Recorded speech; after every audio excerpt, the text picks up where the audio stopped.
Central de Radio Sach y vamos a conversar de inmediato sobre lo anunciado en el bloque anterior. Tomamos contacto a esta hora con el abogado y cientista político académico de la Universidad Alberto Hurtado, Tomás Jordán. ¿Cómo estás, Tomás? Hola, Sofía, ¿cómo estás tú? Muy bien, siempre es un gusto comunicarse contigo. Tengo una pregunta. El Observatorio Nueva Constitución sigue en pie, ¿no es cierto?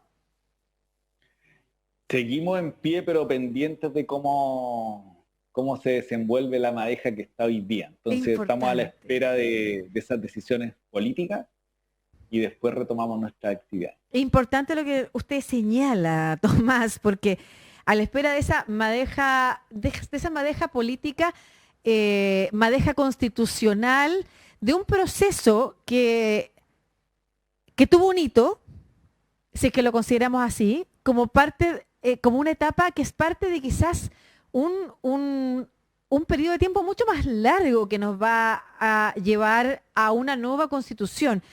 Publicaste una columna en El Mostrador en el día de ayer que precisamente abordaba eso, y eso nos pudiera servir como de base, de contexto para la conversación que vamos a tener sobre los detalles de lo que hoy se está discutiendo.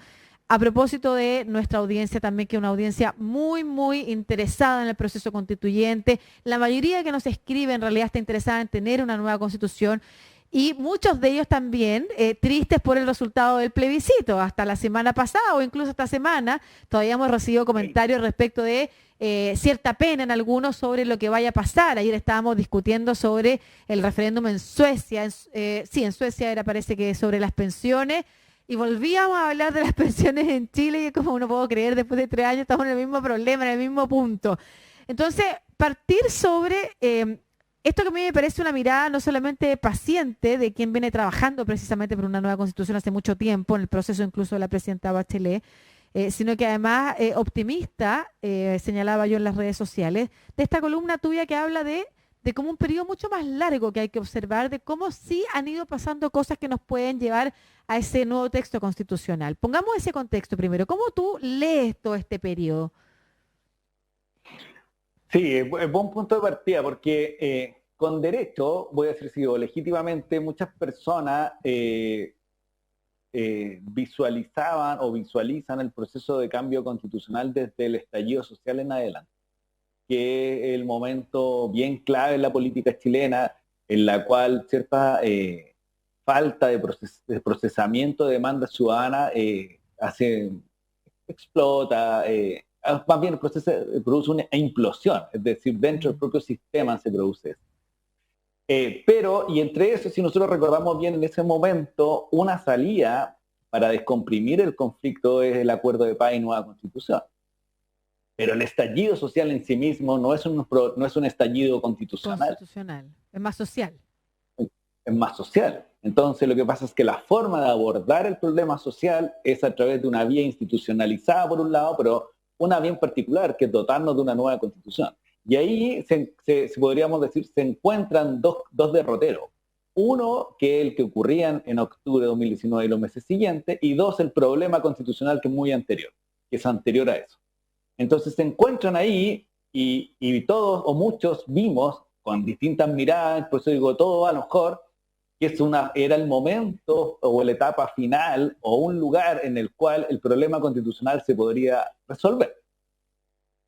Pero si uno mira la historia larga de Chile en los últimos 40 o más años, el problema constitucional siempre ha existido.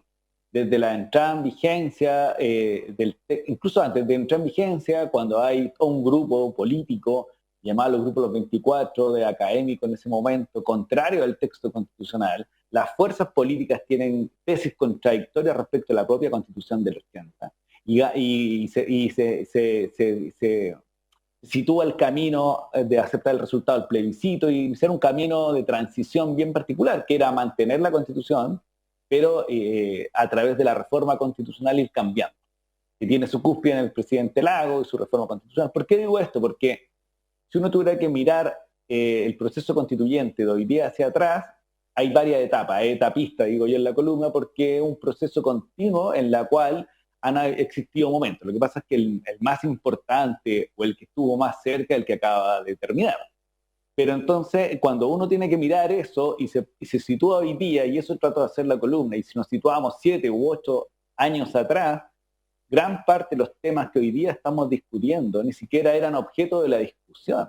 Entonces, el ejemplo más paradigmático, creo yo, el que se define como Estado social, que en la reforma del presidente Lago se propone en el Congreso, el ex canciller y senador designado Silva Sima, don Enrique, plantea un Estado social, y ahí se produce una pugna con la idea de Estado subsidiario muy fuerte, en la cual se sabe que el Estado social siempre fue mirado como un Estado muy estatalista, por decirlo de alguna manera, mal entendido en la política y muy en parte la doctrina. ¿Qué quiero decir con esto? Y hoy día pareciera ser, incluso varios sectores de derecha dicen, saben que podemos avanzar hacia un Estado social, en un pacto, pero entendido de diferentes maneras, porque cada estado de bienestar, por decirlo así, también se va entendiendo de acuerdo a las realidades políticas y sociales y económicas de cada país.